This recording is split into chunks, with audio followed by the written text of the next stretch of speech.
Regardez bien ces images, elles vont faire le tour du monde. Ces rats ont été nourris de maïs transgénique pendant toute leur vie. Les tumeurs qui les affectent sont énormes.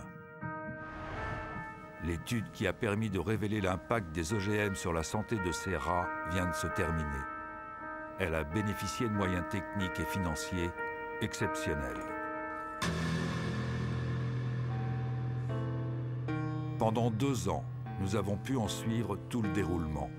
Après des années de doutes et de polémiques, allons-nous enfin connaître la vérité sur les OGM? Ne serions-nous pas alors face à un scandale de santé publique touchant le monde entier?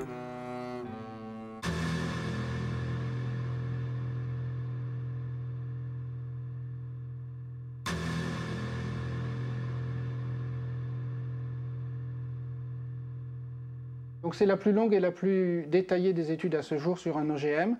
Et aussi, nous avons fait une autre étude en même temps. C'est sur le principal pesticide du monde, le Roundup. C'est un herbicide, il fait partie de la principale catégorie des pesticides. Nous avons passé plus d'1 année à obtenir des maïs transgéniques, car aucun producteur d'OGM ne voulait facilement les donner, étant donné que Monsanto fait signer des accords pour que ces semences ne servent pas à la recherche, ou alors qu'il faut un accord avec eux pour le faire. Et nous voulions que l'étude soit indépendante. C'est la première fois que l'on fait des études sur 2 ans sur des OGM.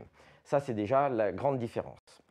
En plus de ça, on a essayé justement d'évaluer le maximum de paramètres biochimiques et biologiques possibles, avec des prises de sang itératives, des prises de poids, des analyses d'urine. On étudie les paramètres hépatiques, les paramètres urinaires, les paramètres sanguins, tous ceux qu'on peut étudier, les paramètres hormonaux qui n'ont jamais été étudiés non plus dans les précédentes études.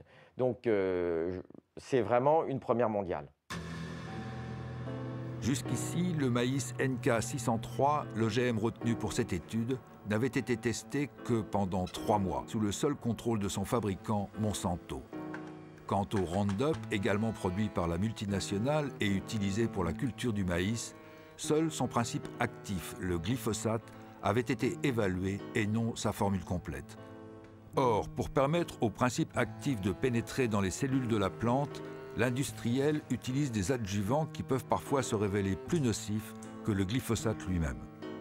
Le but est double, à la fois de mener les études comme elles doivent être menées selon les normes internationales, mais pas en les lisant de manière la plus laxiste possible, comme font certains industriels, mais en la lisant de manière la plus rigoureuse possible.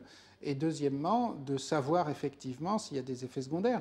Mais comment peut-on le savoir sinon en donnant ça à des animaux et en mesurant tous les paramètres sanguins et en regardant tous leurs organes finement? Sans doute serait-il utile à ce stade de savoir à quoi servent les OGM. C'est le plus souvent une plante qui a été conçue soit pour produire son propre insecticide, soit pour être tolérante à un herbicide qu'elle pourra recevoir à dose massive sans mourir. On comprend bien l'intérêt pour l'agriculteur. Il pourra par exemple épandre du Roundup sur son champ, toutes les mauvaises herbes disparaîtront, seul restera l'OGM cultivé. On comprend moins bien l'intérêt pour le consommateur qui risque, lui, d'avaler un produit devenu une véritable éponge à pesticides. D'où l'importance de pouvoir évaluer l'OGM et les résidus qu'il contient, et le pesticide seul. Alors pourquoi ça n'avait jamais été testé? Parce que les compagnies, elles faisaient leurs tests soit avec de l'OGM traité au Roundup, comme il se doit, et donc on ne pouvait pas différencier l'effet OGM de l'effet Roundup, soit elles faisaient, sans le préciser, le test sur l'OGM. Il n'y avait pas vraiment de standard à ce niveau. Donc ce que nous avons décidé de faire, c'est enfin tordre le cou à la question, est-ce dû à l'OGM ou est-ce dû aux pesticides? Alors que pendant plus de 10 ans, les commissions nationales ne se préoccupaient pas de l'effet pesticide. Ainsi, l'Europe n'exige même pas que des tests de toxicité chronique soient menés systématiquement sur des animaux. Et quand elle le demande, ce sont les industriels qui décident eux-mêmes du protocole à utiliser. La pomme de terre Amflora, par exemple, n'a été testée que sur un groupe de 30 rats, dont 10 seulement consommaient l'OGM. Les maïs de Monsanto ont été testés sur 400 rats. 80 étaient nourris avec la plante transgénique, mais seuls 40 ont été analysés au niveau de leur sang. Dans tous les cas, aucune de ces études n'a dépassé 90 jours. Alors, ce que vous remarquez sur ce résultat, c'est que on a des groupes de rats, des mâles et des femelles, qui mangent des OGM au Roundup ou du Roundup. Chaque fois qu'on monte une marche d'escalier, c'est un rat qui meurt. Et vous voyez, la limite est à 10, puisqu'on a 10 rats par groupe. La courbe en pointillé, on voit que ce sont les femelles du groupe normal qui mangent le régime tout à fait normal et qui meurent. Donc voilà, seulement 2 animaux qui meurent de mort spontanée au bout, globalement, de 550 jours. Par contre, toutes les femelles qui mangent des OGM ou qui mangent des OGM traités au Roundup ou qui boivent du Roundup meurent davantage que les rats normaux. Alors après, on peut nous dire, est-ce que c'est statistiquement significatif? Nous, ce qui nous intéresse, c'est que là, on meurt 6 fois plus dans ce groupe-là que chez les contrôles. Donc on a une augmentation de 600%. Il n'y a même plus besoin en biologie ou en médecine de statistiques à ce niveau. Un point important à soulever quand même pour la compréhension, c'est que vous savez que toutes les études faites sur des rats sont des études faites sur 3 mois.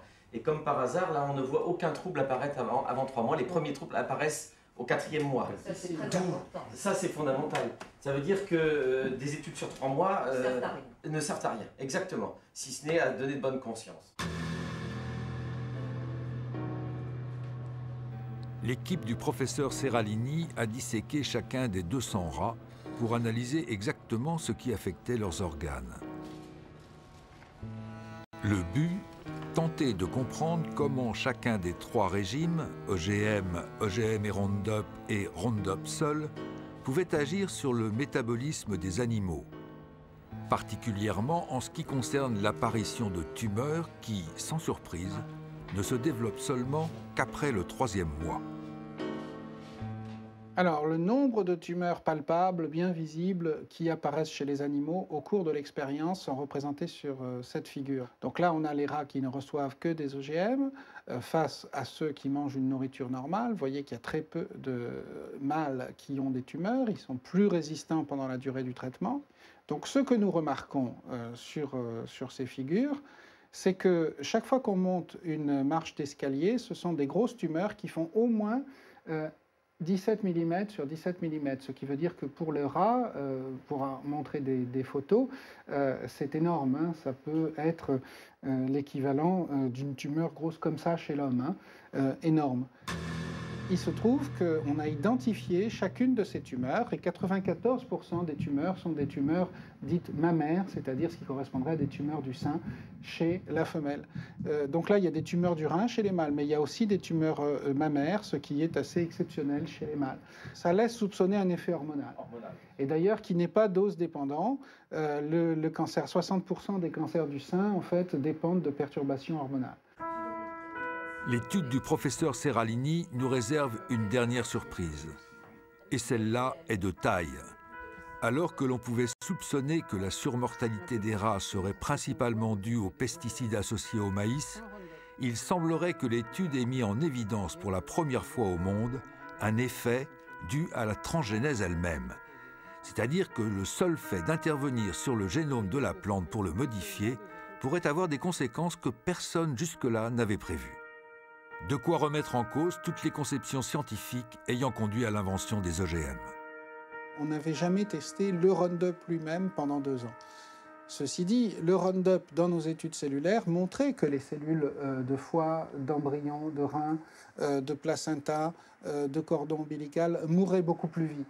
Donc là, on peut dire que globalement, on a cette surmortalité OGM et Roundup. Mais ma plus grande surprise, ça a été de constater cette surmortalité pour l'OGM tout seul, sans Roundup. C'est-à-dire que les OGM faisaient mourir plus vite et plus fort les femelles et même certains mâles que le régime contrôle.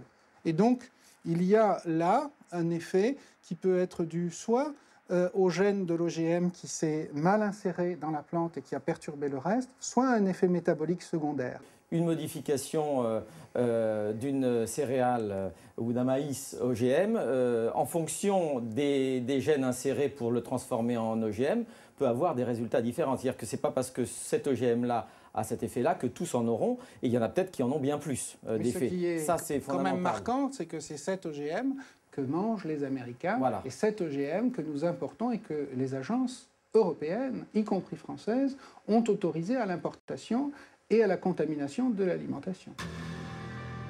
Aujourd'hui, seuls 2 OGM, un maïs et une pomme de terre, sont cultivés dans quelques pays européens.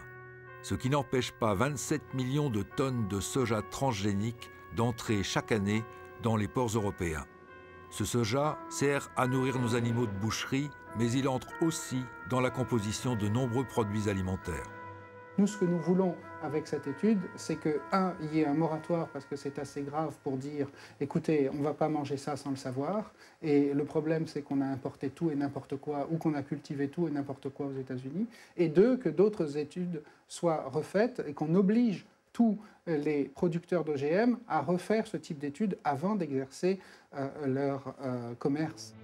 Un moratoire suspendant la culture des OGM a été adopté par la plupart des pays européens, dont la France.